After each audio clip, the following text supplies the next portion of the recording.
નમસ્તે વિદ્યાર્થી મિત્રો, જેમ શિક્ષણ સંકુલની યુટ્યુબ ચેનલમાં હું તમારું સ્વાગત કરું છું. આજે આપણે ધોરણ 8માં સામાજિક વિજ્ઞાન વિષયમાં અગાઉ આપણે બધા પ્રકરણોનો તો અભ્યાસ કરી દીધો, એટલે કે પ્રથમ સત્રના સંપૂર્ણ પ્રકરણો, બધા જ પ્રકરણો વિશે આપણે ભણી ગયા છીએ. હવે ટૂંક સમયમાં તમારે પરીક્ષા આવશે અને આ પરીક્ષાની તૈયારી હવે તમારે શરૂ કરી દેવાની. તો પરીક્ષામાં પેપર કેવી રીતે લખશો, તૈયારી કેવી રીતે કરશો, તેમજ પેપર કેવી રીતે ને કેવું પૂછાશે તેના વિશે પણ આપણે થોડીક વાત કરી લઈએ. તો સામાજિક વિજ્ઞાનમાં 8 ધોરણમાં બ્લુપ્રિન્ટ એટલે કે પ્રશ્નપત્રની પેપર સ્ટાઇલ વિશે આજે આપણે જોઈએ. તો તેની અંદર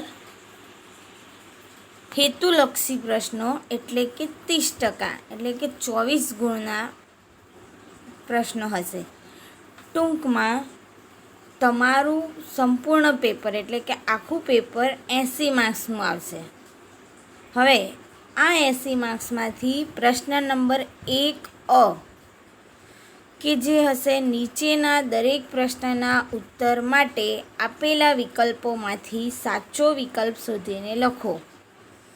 તો આ વિકલ્પોવાળો સવાલ તમારે 5 પ્રશ્નો તેમાં આવશે અને આ 5 પ્રશ્નમાં દરેકના 5 ગુણ તમને મળશે. ત્યારબાદ પ્રશ્ન નંબર 1 કે જેમાં બંધ બેસતા જોડકા રચો. જોડકા હશે, જે 4 જોડકા પૂછાશે, એટલે કે એક જોડકામાં 4 સવાલ હશે, તેના કુલ 4 માર્ક્સ હશે.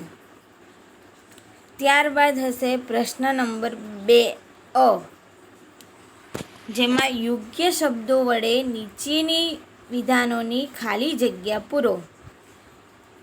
જે ખાલી જગ્યાઓ 5 સવાલ હશે તેમાં, અને તે 5 ગુણની હશે. ત્યારબાદ હશે પ્રશ્ન 2 નીચેના વિધાનો ખરા છે કે ખોટા તે જણાવો. જે કુલ 5 સવાલ હશે ખરા ખોટાના, અને તે 5એના તમને 5 ગુણ મળશે. અને ત્યારબાદ આવશે પ્રશ્ન નંબર 2 જેની અંદર તમને આપેલા એશિયા ખંડના રેખાંકિત નકશામાં નીચેની વિગતો યોગ્ય સંજ્ઞા કે નામ વડે દર્શાવો. હવે અહીંયા નકશો પૂછવામાં આવશે, જેની અંદર 5 વિગતો આપેલી હશે અને તે 5 ગુણ મેળવવાના રહેશે. હવે નકશા વિશેની વાત કરી દઉં તો અત્યારે આપણે નકશા વિશે હાલ કાંઈ ભણ્યા નથી. આવતા આગળના નેક્સ્ટ વિડીયોમાં આપણે સામાજિક વિજ્ઞાનની અંદર ભારતના રેખાંકિત નકશા, યાદ રાખજો વિદ્યાર્થી મિત્રો, ભારતના રેખાંકિત નકશા, એશિયા ખંડના નહીં, ભારતના રેખાંકિત નકશા તમારે લાવવાના રહેશે. લાવી દેજો. અને ભારતના રેખાંકિત નકશામાં કેટલીક વિગતો હું પણ તમને પુરાવીશ, શીખવાડીશ. તેના આધારે તમારે પરીક્ષામાં પણ ભારતના રેખાંકિત નકશામાં કેટલીક વિગતો આવશે, અને આ વિગતો 5 વિગત આવશે, અને આ વિગતો તમારે નકશામાં પૂરવાની રહેશે. એટલે ભારતનો રેખાંકિત નકશો તમારે લાવવાનો રહેશે.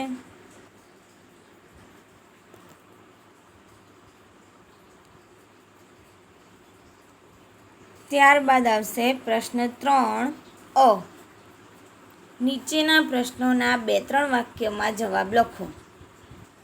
આ 2-3 વાક્યમાં જવાબ તે કુલ 9 પ્રશ્નો હશે, પણ આ 9માંથી ગમે તે 7 લખવાના છે, એટલે કે 2 સવાલ તમને ઓપ્શનમાં મળશે. તો આ 9 સવાલના જવાબ આપવામાંથી તમારે 7ના જવાબ લખવાના.